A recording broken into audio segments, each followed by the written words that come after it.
बच्चों, आज मैं आप सभी को छायावाद युग के सुकुमार कोमल हृदय के कवि सुमित्रानंदन पंत जी के काव्यों में प्रकृति चित्रण पर चर्चा करने जा रही हूँ।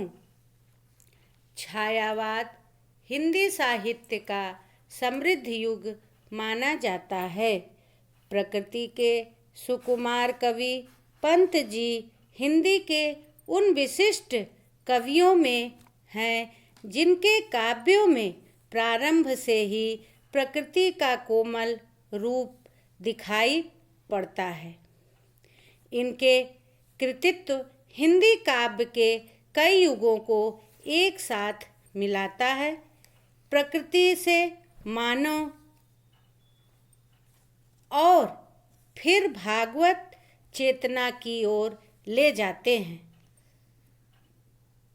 तथा पल्लव की भूमिका में उनके आरंभिक नवीन स्वच्छंदतावादी काव्य का सैद्धांतिक निरूपण होने के कारण उसे छायावाद का घोषणा पत्र कहा गया है। पंत जी के लोकायतन नामक काव्य में सांस्कृतिक प्रेरणा दिखाई देती है।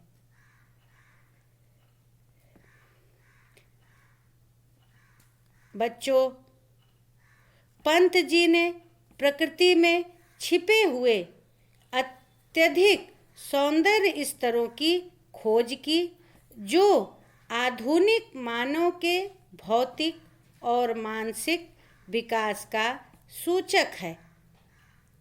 छायावादी कवियों के लिए प्रकृति वरदान रूप में सिद्ध हुई है। पंत जी ने प्रकृति के विभिन्न रूपों को मानव जीवन में अवतरित किया है, अर्थात उतारा है। ऐसा लगता है मानो मानव और प्रकृति एक दूसरे से घुल मिल गए हैं। इनके काव्यों में प्रकृति का मानवीकरण रूप दिखाई पड़ता है। प्रकृति के सौंदर्य का सजीव चित्रण छायावाद के साथ ही पंत जी के काव्य की भी प्रमुख विशेषताओं में एक है। सर्वप्रथम हिंदी साहित्य के इसी युग में कवियों ने प्रकृति के स्वतंत्र अस्तित्व को स्वीकारते हुए उसके सौंदर्य का चित्रण किया है। प्रकृति और पंत काव्य का साहचर्य आदि से अंत तक दिखाई देता है। पंत जी प्रकृति के चितेरे कवि के रूप में प्रतिष्ठित हुए हैं। प्रकृति पंत की काव्य प्रेरणा का मूल स्रोत रही है। उन्होंने स्वयं कहा है, कविता करने की प्रेरणा मुझे सबसे पहले प्रकृति निरीक्षण से मिली है। वीणा में पंत प्रकृति के रूप वैभव को नारी सौंदर्य से भी अधिक बढ़कर मानते हैं, किंतु ग्रंथि नामक काव्य में वह प्रकृति की अपेक्षा बालाओं के सौंदर्य की ओर ले गए हैं, किंतु साथ ही गुंजन तक आते आते पंत को रमणियों के रूप सौंदर्य की ओर अधिक आकृष्ट होता हुआ हम देखते हैं। वहाँ प्रकृति साध्य न रहकर साधन बन गई है।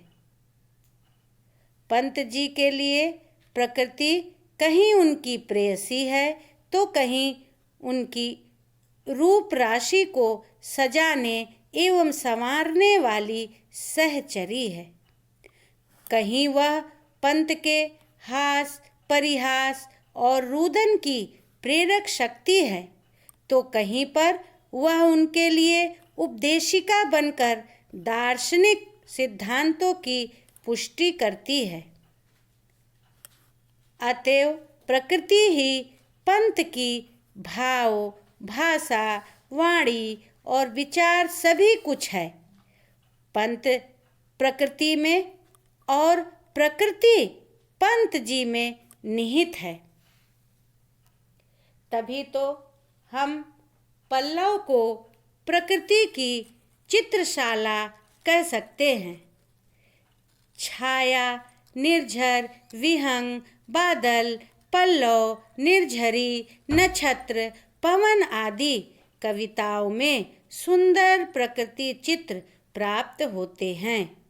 प्रकृति को एक सजीव चेतन सत्ता के रूप में स्वीकार कर अनेक स्थलों पर पंत जी ने उसका मानवीकरण किया है। पंत जी पर मार्क्स और गांधी दोनों की विचारधाराओं का प्रभाव दिखाई पड़ता है। मानव के नवनिर्माण के मार्ग में बाधा डालने वाली सभी रूढ़िगत बातों का पंत जी विरोध करते हैं। उनके अनुसार धार्मिक कट्टरता ही सबसे घातक विष है, जो असंख्य मनुष्यों की चेतना को धुंधला कर देता है। पंत जी बिंबवादी कला शिल्प के कवि हैं।